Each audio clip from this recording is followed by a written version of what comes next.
बात आज की चैनल के कार्यक्रम स्वास्थ्य चर्चा में मैं सुरेंद्र चतुर्वेदी आपका स्वागत करता हूं। मित्रों, अब तक इस कार्यक्रम के अंदर मैं आपकी सेहत का ध्यान रखते हुए बड़े बड़े जो विशेषज्ञ हैं, चिकित्सक विशेषज्ञ हैं, चिकित्सा के विभिन्न क्षेत्रों से जुड़े हुए लोग हैं, उनको लाता रहा। लेकिन इस बार आपकी सेहत का ध्यान गर्मियों को देखते हुए रखना चाहूँगा। आज हमारे बीच डॉक्टर नौशीना खान स्टूडियो में मौजूद हैं, जो मित्तल अस्पताल में डाइटिशियन है। मैं आपका स्वागत करता हूं, इस्तकबाल करता हूं, खैर मकदम करता हूं कि आप यहाँ आई। और मुझे खुशी है कि ये जो बिटिया है हमारी, ये गगवाना जो पास में गांव है वहाँ से ताल्लुक़ रखती हैं और खान परिवार से हैं। अब आप कहेंगे कि गगवाना जैसे छोटे शहर के अंदर, छोटे कस्बे गांव के अंदर क्या कोई इतना बड़ा कोर्स कर सकता है? तो आपके पास जवाब है। नौशीना खान यहाँ मौजूद हैं, इनसे ये सवाल पूछते हैं कि आपने किस तरीके से अपनी शिक्षा दीक्षा प्राप्त की और कहाँ छोटे से एक गांव से होकर आप इतने बड़े शहर में आए, इतनी बड़ी आपने पोस्ट ली। एक्चुअली सर देखिए, स्ट्रगल तो हर जगह करना पड़ता है। परिवार को कन्विंस करना पड़ता है कि हम ठीक हैं, हमारी जो एजुकेशन है वो आप करवाएंगे। तो वो और पीछे वाली जो लड़कियां हैं, गगवाना की लड़कियां, वो भी कहीं ना कहीं मोटिवेट हुई कि नहीं, इन्होंने मास्टर किया है, ये एमडीएस यूनिवर्सिटी में जाकर के इन्होंने अपनी पढ़ाई की है। उसके बाद इन्होंने मित्तल हॉस्पिटल में रह करके अपना जो काम है वो अपना पूरा किया है। तो इससे पीछे वाली लड़कियों को भी मोटिवेशन मिला है। बिल्कुल, निश्चित रूप से आपको बहुत अच्छी बात है कि एक छोटे से गाँव के अंदर जहाँ पढ़ने लिखने की प्रथा, और फिर खास तौर से मुस्लिम परिवार के अंदर ये बड़ी, उसमें बहुत ज़्यादा सीमाएं होती हैं, उन सीमाओं को तोड़कर आपने एजुकेशन के, मैं सबसे पहले तो आपके माँ बाप और मदर फादर को बधाई देना चाहूँगा कि उन्होंने अपनी बच्ची के ज़िंदगी को बनाने के लिए, उनके भविष्य को बनाने के लिए आपको खुले आसमान के नीचे भेजा। वरना मुस्लिम परिवारों के अंदर लड़कियां खिड़की में से आसमान देखती हैं, आपको छत पर भेजा और आपने छत में से आसमान देखा, एक अच्छी बात है। Thank you sir, thank you so much. मैं सबसे पहले सवाल करूंगा नौशीना कि गर्मियों का सीज़न चल रहा है, बहुत भयंकर गर्मी पड़ रही है। आपने देखा है कि कल अपना जो पिछला जो चुनाव का जो पहला चरण था, उस पहले चरण के अंदर तो 50% भी वोट नहीं डालने पाए, सिर्फ गर्मी की वजह से। तो गर्मी से बचने के लिए सबसे पहले तो आप मोटे मोटे तौर पर बताएं हमारे दर्शकों को, गर्मी से बचने के लिए क्या क्या हो सकता है, कैसे बॉडी को हाइड्रेट रखा जाए। बिल्कुल, गर्मियों में सबसे पहला जो काम है सर वो यही है कि हम हमारी बॉडी को हाइड्रेट रखें। अब हाइड्रेट रखने के लिए सिर्फ ये जरूरी नहीं कि हम केवल पानी ही कंज्यूम करें। पानी के साथ साथ बहुत सारे ऐसे लिक्विड्स हैं जो कि बॉडी को हाइड्रेट रखते हैं और हमारी बॉडी से बहुत सारे टॉक्सिन जो हमारी बॉडी में बनते हैं उसको रिमूव करते हैं। तो सबसे बेस्ट सोर्स अगर मैं बताती हूँ तो गर्मी के अंदर नारियल पानी। नारियल पानी सबसे ज्यादा अच्छा है। क्यों अच्छा है? क्योंकि इसके अंदर अच्छी मात्रा में पोटेशियम होता है। ये हमारी बॉडी में इलेक्ट्रोलाइट इम्बैलेंस जो होता है उसको बैलेंस करने में हमारी मदद करता है।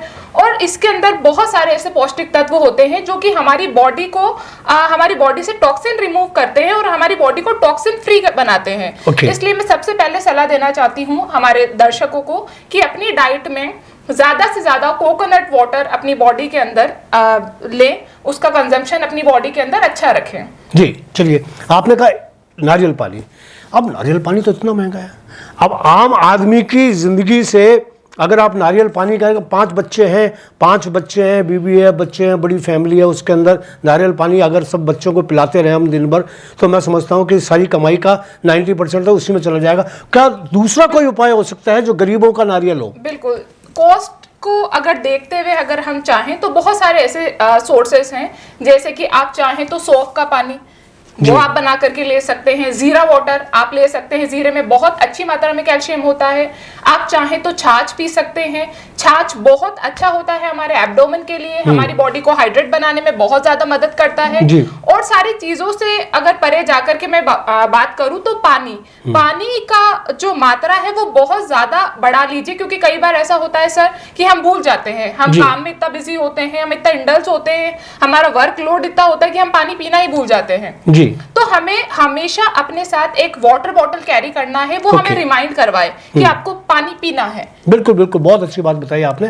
पानी, दोस्तों, पानी की बोतल तो आप रख ही सकते हैं। उन्होंने बताया जीरा वाटर, उन्होंने और भी बहुत सारी चीज़ें बातों में मालूम चलेगा कि ये बताएंगी।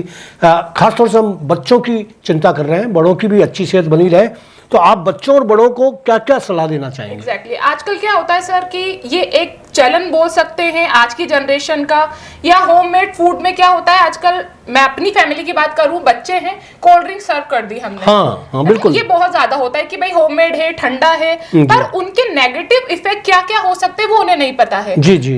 कोल्ड ड्रिंक के अंदर शुगर के साथ साथ बहुत ज्यादा एसिड होता है जी, जो कि उनकी बॉडी में जाते ही उनके एब्डोमेन जाकर उनको एक नेगेटिव इफेक्ट की तरफ जाता है। आजकल सारे बच्चे मतलब बहुत सारा लाइफस्टाइल ऐसा है कि ओबेसिटी की तरफ जा रहे हैं। क्यों जा रहे हैं? क्योंकि ये खान पान सारा रेडी टू ईट वाला फूड हम लेकर आ गए, वो बना करके, क्योंकि हमारा लाइफस्टाइल ऐसा है, अब जो मेल है वो वर्किंग है, फीमेल है वो वर्किंग है, तो वो क्या करते हैं अपने बच्चे को रेडी टू ईट वाला फूड, जिसे हम पैकेजिंग फूड भी बोलते हैं, वो सर्व करते हैं। तो मैं ये बोलूंगी कि वो सारी चीजें ना दें।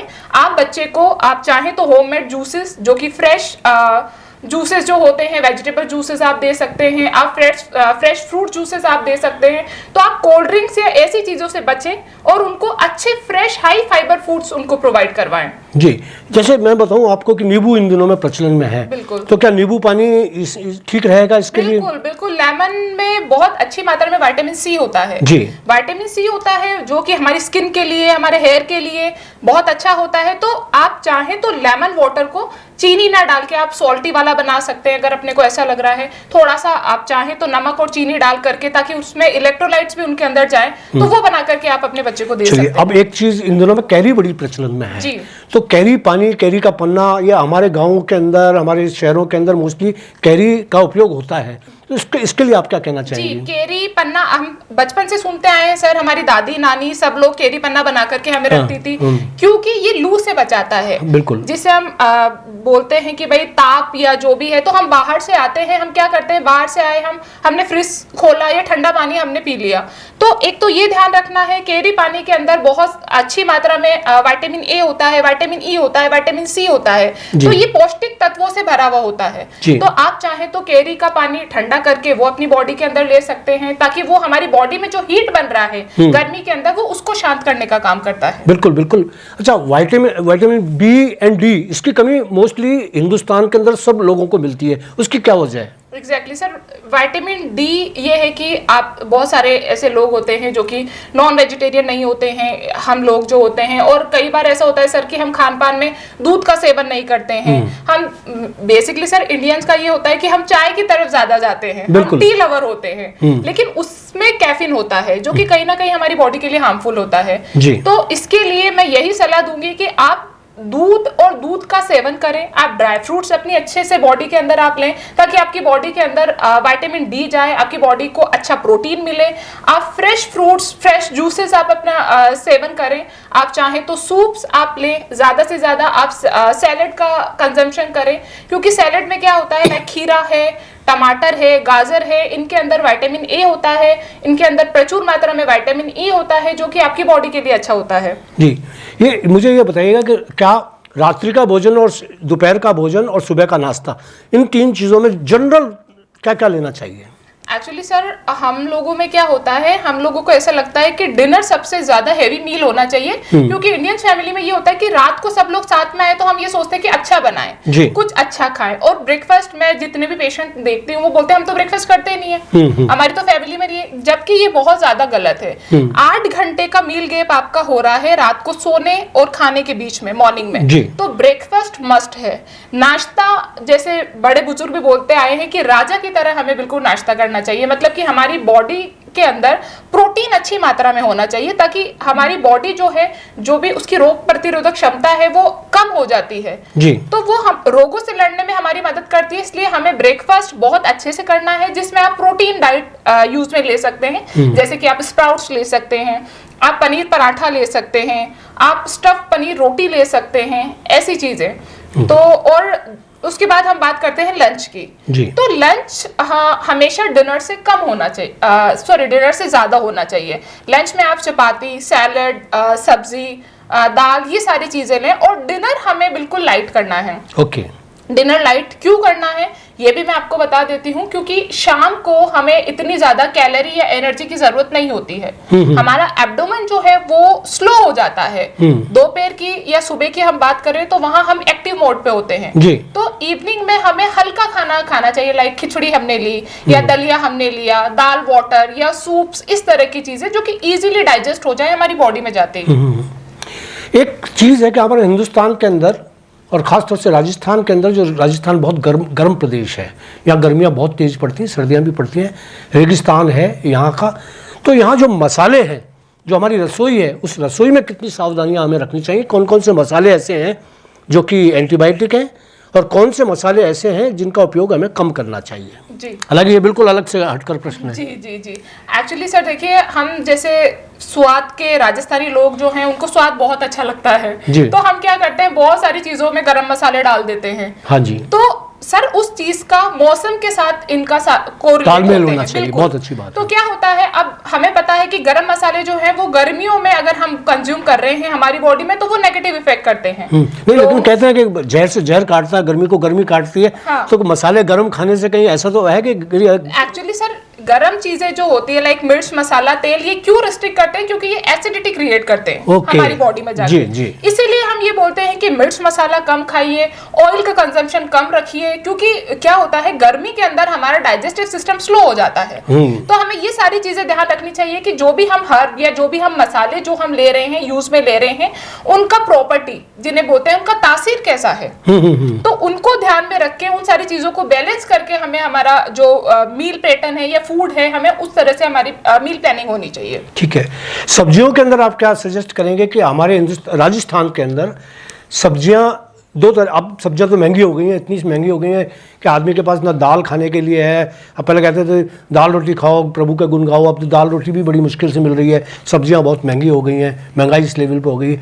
फिर भी कुछ सब्जियां ऐसी हैं जो हमारे लिए उपयोगी हो सकती हैं, तो कौन कौन सी सब्जियां हैं जो हमें खानी चाहिए? बिल्कुल सर, देखिए सर, अगर हम बात करें तो आयरन रिच फूड, क्योंकि आजकल सभी लोग ऐसे हो गए हैं क्योंकि हीमोग्लोबिन सबका लो रहता है, क्योंकि आयरन वाली चीजें नहीं लेते हैं। अब आयरन किस किस चीज में होता है जो कि आप कम बजट में भी आप यूज में ले सकते हैं। सहजन की फली होती है या सहजन के पत्ते होते हैं, या हरी पत्तेदार सब्जियों के अंदर हम जाएं तो पालक, मेथी, बथुआ, इन सारी चीजों के अंदर अच्छी मात्रा में एंटीऑक्सीडेंट होते हैं और इनके अंदर सबसे ज्यादा बात करें तो हम ये हमारे हीमोग्लोबिन को इंप्रूव करता है। आयरन रिच फूड होता है, तो ये आप अपनी डाइट में इंक्लूड कर सकते हैं। आप टमाटर, खीरा, गाजर, ये सारी चीजें आप ज्यादा से ज्यादा अपनी डाइट में इंक्लूड कर सकते हैं। हरी पत्तेदार सब्जियों में आप पुदीना, हरा धनिया, इस तरह की चीजें आप अपनी डाइट में इस्तेमाल में ले सकते हैं, जो कि आपकी बॉडी को नरिश भी करे, एंटीऑक्सीडेंट हैं, तो ये आपकी बॉडी को गुड ऑक्सीजन भी प्रोवाइड करवाते हैं। तो ऐसी चीजें आप अपनी बॉडी में लें ताकि सब तरह की न्यूट्रिशन आपकी बॉडी को मिले।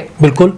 अजमेर जो है नौशीना, थके हारे लोगों का शहर है, संसार के सबसे थके हारे लोग अजमेर में रहते हैं, है ना। सब जो है क्या है कि एक रिटायर्ड लोगों का शहर है ना, तो सारे लोग बाग ऐसे हैं। तो मोस्टली क्या है कि पूरी ज़िंदगी हमारे अजमेर के जो लोग बाग हैं नौकरी पेशा लोग हैं, नौकरी पेशाओं का शहर है, कि व्यवसाय है नहीं यहाँ पर। तो ये अपने बच्चों को बड़ा करने में ही अपनी जवानी बिता देते हैं, और लास्ट तक आते आते उनकी पढ़ाई, उनकी लिखाई, उनको विदेश भेजना, उनके लिए सारी ज़िंदगी खपा देते हैं। और लास्ट के अंदर जब सबसे लास्ट उनकी प्रायोरिटी होती है कि अब सब कुछ हो गया, अब मकान बनाया जाए, फिर वो मकान बनाते हैं, बच्चे मकान छोड़कर चले जाते हैं अपनी अपनी नौकरियों पर। और हमारा अजमेर शहर का 80% बुज़ुर्ग लोग जो रहते हैं वो रह जाते हैं, मियाँ बीवी, हस्बैंड वाइफ दोनों की दोनों रह जाते हैं, और शरीर भी खप चुका होता है, थक चुका होता है। ऐसे में उनके लिए प्लान अगर को आप कहा जाए कि इनके लिए प्लान, आइडियल प्लान क्या हो सकता है, वो बताएं आप। बिल्कुल सर, आगे सर यही कि सभी लोगों के लिए, लेकिन स्पेशली जो एज वाले होते हैं उनको ऑस्टियोपोरोसिस, ऑस्टियोआर्थराइटिस, ऐसी सारी प्रॉब्लम जो है, घुटने जवाब दे जाते हैं, ये सारी चीजें हैं। ये क्यों होता है? क्योंकि पहले तो वो सारी चीजें जैसे आपने बताया कि अपने बच्चों में लग गए, उन्हें पता ही नहीं है कि कैल्शियम रिच फूड भी लेना है। ये यंग एज में तो चलो ठीक है काम चल जाता है, लेकिन वो लेटर एज में जाके वो सारी प्रॉब्लम क्रिएट होती है। तो इसलिए सबसे अच्छा है कि उनको अपनी डाइट में मिल्क एंड मिल्क प्रोडक्ट बहुत अच्छी तरह से लेने हैं। मतलब कि आप 250 ml तक दूध और दूध से बनी हुई चीजें, जिसमें आप दही भी ले सकते हैं, आप छाछ भी ले सकते हैं, आप दूध भी ले सकते हैं, ये सारी चीजें अपनी बॉडी में इंक्लूड करें। थोड़ा सा ये है कि घी, तेल, चिकनाई ये थोड़ी कम मात्रा में लें, क्योंकि क्या होता है सर, डाइजेस्टिव सिस्टम कम है, स्लो है उस एज के अंदर, तो वो डाइजेस्ट होने में चीजें बहुत टाइम लेती हैं। बिल्कुल। तो वो हेल्दी फूड की तरफ जाएं, वो ड्राई फ्रूट्स भी अपनी बॉडी के अंदर थोड़ा सा लें, जिसमें अच्छे बादाम है, अखरोट है, तो ऐसी चीजें वो अपनी डाइट में लें। वो दूध का भी इस्तेमाल करें अपनी बॉडी के अंदर, वो हरी पत्तेदार सब्जियां भी लें, वो फ्रूट्स भी लें। तो सारी जो अपन बोलते हैं 7 समूह जो होते हैं, वो सातों ग्रुप जो है वो अपनी 7 समूह जो होते हैं भोजन के अंदर, वो सारी चीजें अपनी डाइट में इंक्लूड करें। एक सवाल मैं और पूछना चाहूँगा जी।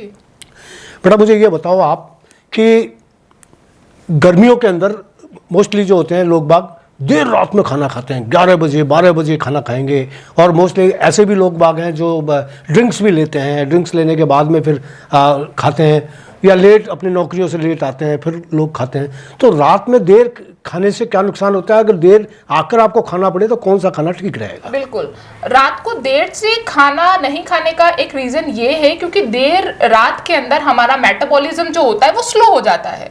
मेटाबॉलिज्म अगर आपकी बॉडी का स्लो है, इसका मतलब जो भी डाइट अगर आप ले रहे हैं, कोई भी हेवी मील ले रहे हैं, तो उसको डाइजेस्ट होने में मिनिमम टू मिनिमम 5 से 6 घंटे लगते हैं। तो आप जो भी फूड ले रहे हैं वो डाइजेस्ट ही नहीं हो पा रहा है। इसी वजह से आजकल एसिडिटी, अल्सर, ये सारी चीजें अपनी बॉडी के अंदर बनने लगती है। तो इवनिंग में मोस्टली आप चाहें तो मैं यही कह रही हूँ, मैंने आपको जैसे पहले भी बताया, दलिया, ओट्स, खिचड़ी, इस तरह की चीजें जस्ट लाइक अ ब्रेकफास्ट हमको डिनर करना है। नाश्ते की तरह हमको डिनर करना है। ये बड़ी बात बताई, अच्छी बात बताई, हाँ बहुत अच्छी बात है। अब मैं एक और बात पूछना चाहूँगा, ये तो हो गया आपका स्वस्थ लोगों के लिए, जो देश शहर के स्वस्थ लोग हैं उनके लिए आपने जितने भी प्रश्न पूछे उन लोगों के लिए। अब आप हॉस्पिटल में काम कर रही हैं, मित्तल हॉस्पिटल में।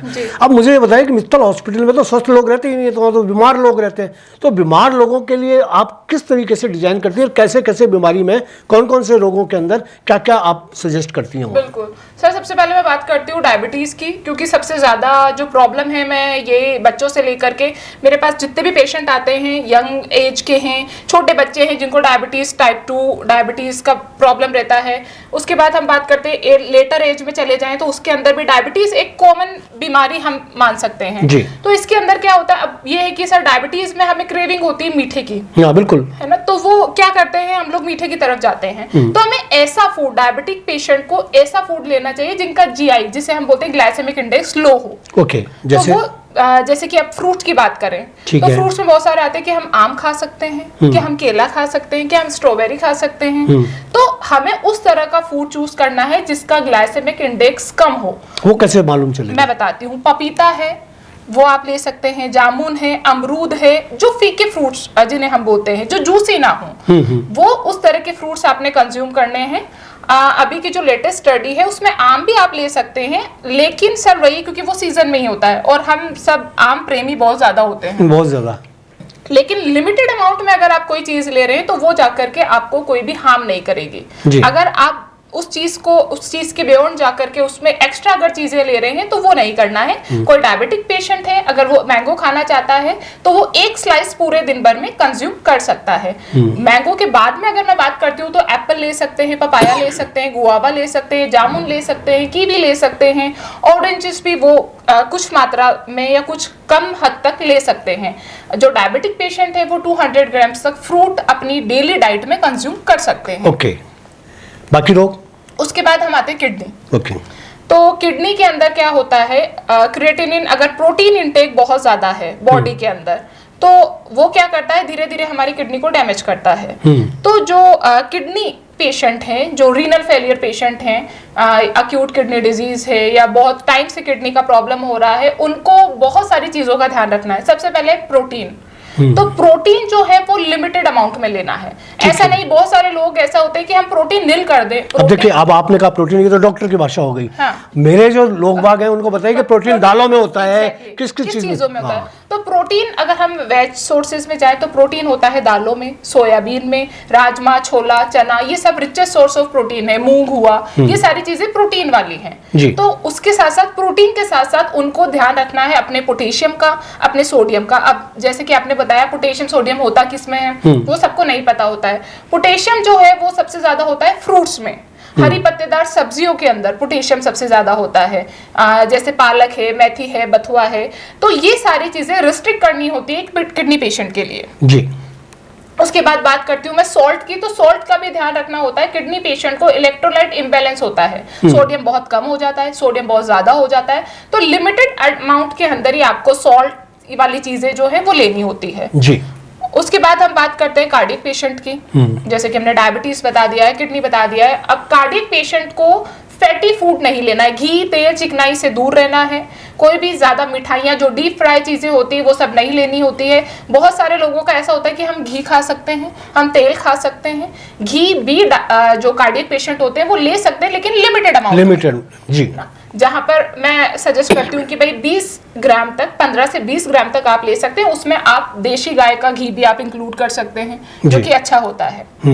तो ये सारी चीजें हैं। चलिए अब नौशीना में लास्ट सवाल जरूर। लास्ट सवाल मेरा ये है कि आपके पास क्या डाइट चार्ट बनवाने के लिए लोग बाग आते हैं? जी। आते हैं बाहर से लोग बाग बिल्कुल, पेशेंट बिल्कुल आते हैं। कि हमारा डाइट चार्ट क्या होना चाहिए, या आपके सिर्फ वहाँ से हॉस्पिटल में जैसे ही आप जाएंगे मरीजों को देखने के लिए, आप ये वाले वार्ड में जा रहे हैं, हार्ट वाले वार्ड में जा रहे हैं, फिर उनको देख के उनका डाइट चेक करते हैं? नहीं, कैसे करते हैं? हम आईपीडी और ओपीडी दोनों चीजें कवर करते हैं। Okay okay okay. तो जो हॉस्पिटल के पेशेंट है उनको तो हमने डाइट चार्ट देना ही है। जी जी, है ना। उसके साथ साथ बाहर के भी लोग हैं जो डायबिटीज से सफर करते हैं, जो कार्डियक से, जो ओबेसिटी से, जो आजकल की बहुत ज्यादा है कि जनरेशन में मोटापा बहुत ज्यादा बढ़ गया है, तो उनके लिए हम डाइट प्लान करते हैं कि वो किस तरह से अपना अच्छा हेल्दी एक्सरसाइज करके, हेल्दी डाइट ले करके, किस तरह से मील पैटर्न अपना चेंज करके अपने वेट को मैनेज कर सकते हैं। बहुत बहुत शुक्रिया नौशीना, तुमने बहुत अच्छी तरह से हमारी बातों का जवाब दिया और जिस आत्मविश्वास के साथ आपने अपना प्रस्तुति की, अपनी कार्यक्रम की, ये बहुत अच्छी बात है। दोस्तों, ये थी डॉक्टर नौशीना, जिन्होंने अच्छी डाइटिशियन, आपको क्या क्या डाइट्स दी जाएं, किस रोग में क्या सावधानियां रखनी है, यह सब बताया। मैं फिर कभी उनको फिर बुलाऊंगा। आपके कोई सवाल हो तो मुझ तक सवाल पहुंचाएं, उसके जवाब हम डॉक्टर नौशीना से मांगेंगे और आप तक पहुंचाएंगे। धन्यवाद। आज इतना ही। Thank you.